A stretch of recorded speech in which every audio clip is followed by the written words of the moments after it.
Hey guys, welcome back. So, as you may or may not have seen in the turbo video, we talked about the clutch and how we might as well replace it while we got this case cracked open. I wasn't really seeing any issues with my clutch while I was riding, but we're about to add more power, so might as well do the clutch while we have it here. Otherwise, we'd have to open it up again, drain the oil, do all that. So, we're gonna get it done. I have a new clutch kit that just came in, so let's go get that opened. All right, here's the new clutch kit. It's from Barnett's. As always, no affiliation with Barnett's. Just, I've heard they make a good product, so this is what we're gonna use. It's a carbon fiber clutch kit. Should come with really everything we need to replace the clutch. And for those of you who are new to the channel or just now tuning in, we are working on a 2003 Honda VTX 1800. This process will hold true for most wet clutch motorcycles. Now let's talk about what I mean when I say wet clutch. Some motorcycles run a dry clutch. Some run a wet clutch. This one runs a wet clutch, and basically what that means is that the clutch is immersed in oil, which sounds kind of counterintuitive when you think that you've got friction discs rubbing on steel plates trying to hold tension. But that's the way it's designed, that's the way it works. So, that being said, in most cases, you have to soak your new clutch discs in oil before you put them in. For example,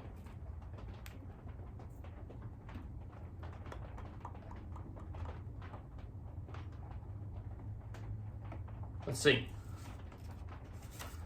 Barnett's even gives us a little list here to say what oil to use. This says never use automotive oils. It says use motorcycle-specific oils only, as they have friction modifiers. Follow your service manual. So, as always, use what your service manual says to use.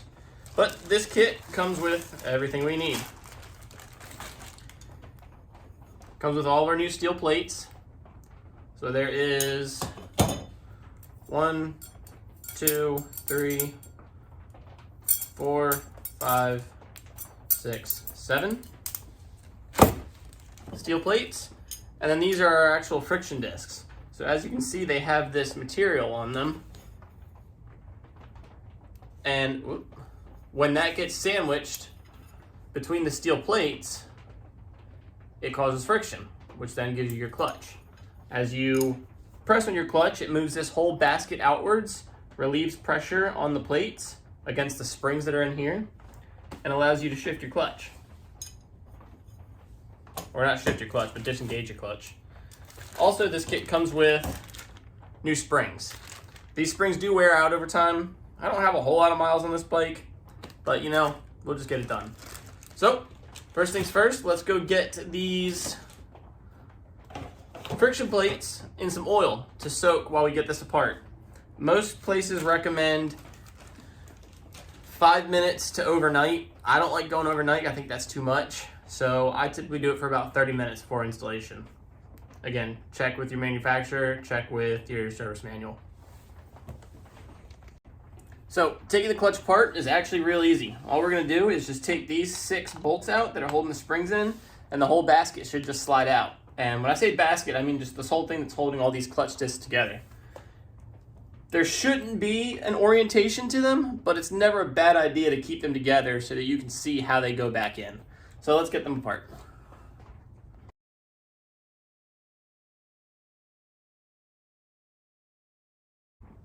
All right, we got all the bolts out. Let's go ahead and pull our clutch out. So this plate comes out first. As you can see, it's a machined surface, so that kind of acts as your first steel plate. There is a bearing in the middle. You always want to check to make sure you don't have any excess play in there. That's a little plug. That's actually what the clutch dowel rides on. So this dowel on the VTX goes all the way through the other side to where your clutch line comes in, and that dowel actually pushes that, which pushes this plate out, relieving pressure on your clutch, allowing your clutch to disengage. So let's start pulling all of our stack out. So I like to take them out and put them on the floor exactly how they came out. So, I guess they're gonna come out in pieces there. And that's why we replace it. Yeah, that clutch is pretty worn. If you see the grooves in it, once they get to flat, then your clutch is done. And these are pretty close. So that was our first friction plate attached to a steel plate. And those are completely stuck to each other. Yeah. So when those get to being stuck to each other, that's no good. And as you can see, actually, if you look at the discoloring on this clutch has gotten real hot.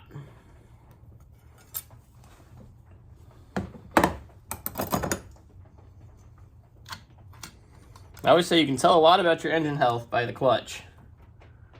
Yeah, this one's got a lot of discoloration too.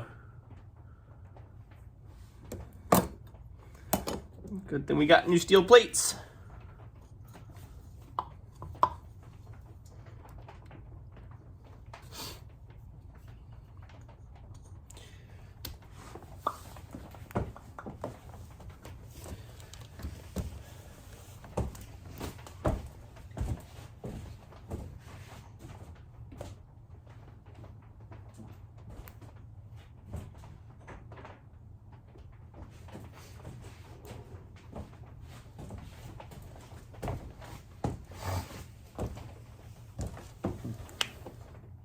Had to get a pick to grab the last couple of these.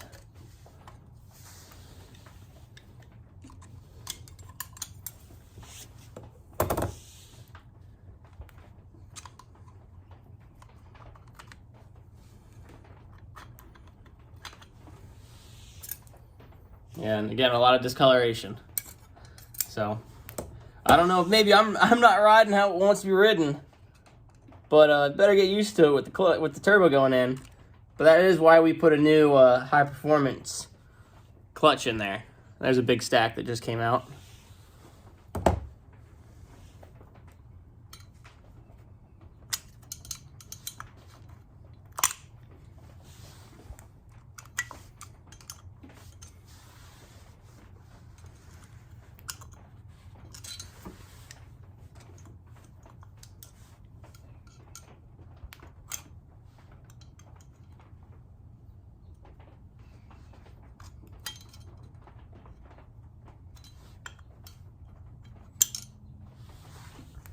That one doesn't want to come out. Let me get another pick.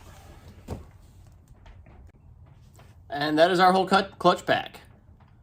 As you can see, it goes friction disc, steel plate, friction disc, plate, friction disc, plate, so on and so forth, all to the other end. You know you've got them all. There should be a friction disc on the outboard side and on the inboard side in relation to the motor. So now that we've got them all out, the only thing left to do is put it back together with the new clutches. So again, the kit I got came with new steel plates. You see here. Always good to verify that you have the right amount. So count the ones you have that you got in your new kit and compare them to what you took out. Should have the same amount. And most of the time when you replace a clutch, you really only need to replace the friction discs. But some of these nicer kits come with new steel plates as well. And in this case it did, and I'm glad because we had a lot of discoloration to our steel plates, which could very well mean that they've become heat tempered or heat treated, which could lead to premature braking or anything like that. So it's a good thing we got new ones. But let's go get our friction discs out of the oil and we'll get it reinstalled. All right, we got our new friction discs out of the oil. So let's get them back installed. And it's pretty simple. You match the keyways up with how they fit in the bike, and they just slide on in. You make sure you start with a friction disc and end with a friction disc in that. So we'll put a friction disc in, and then we'll put one of our steel plates in. And you see these just key with the inside, where the friction plates key with the outside. That allows it to engage freely.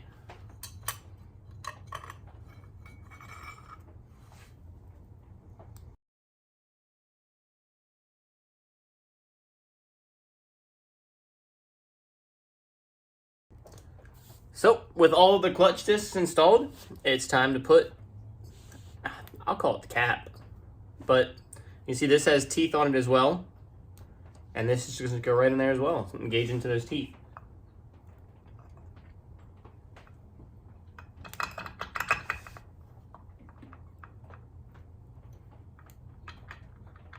Yep, just like that.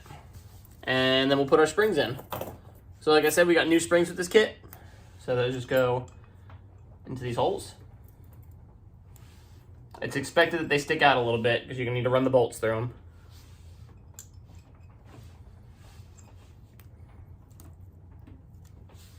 And they are a little bit longer than the old ones.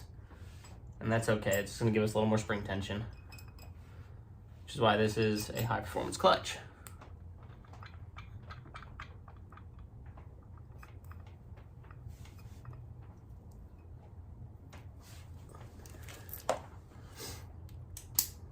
So I like to start the bolts off with the impact. I just find it's easier to get them in.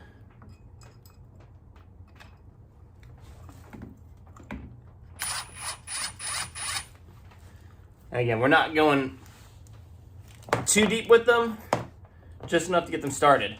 And you kind of want to do it like how you'd be putting a tire on. So you want to start on like the top, go to the bottom, and then the side to side. Never do them in a circle. You'll tighten the clutch down unevenly. And nobody wants an unevenly tightened clutch.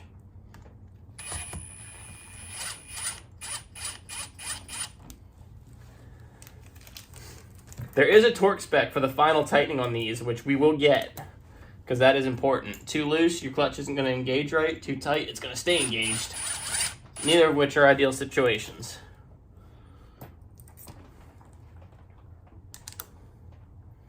But if you see how I'm going in this crisscross pattern, that's really what you want to make sure that your clutch tightens down evenly.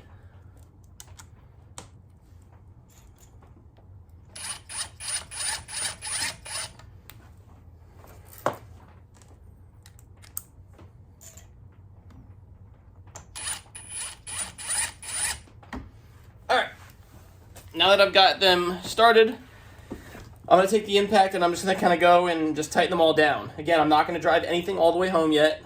Just going to tighten them down. We'll start at the top. Go to the bottom. Side. Side. Side. Side. And now is a good time to get a torque wrench and get our torque correct. So let me go get that torque wrench. I'll be right back. All right, service manual says 9 foot-pounds, or for you metric people, 12 Newton meters. So we got our torque wrench set to 9 foot-pounds, because we're in America. So let's get these tightened down.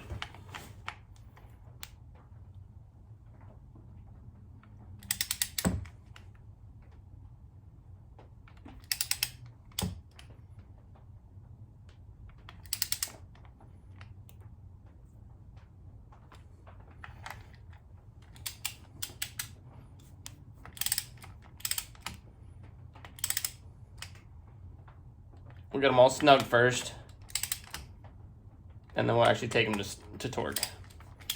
Because of course, as we're tightening some, we're loosening others.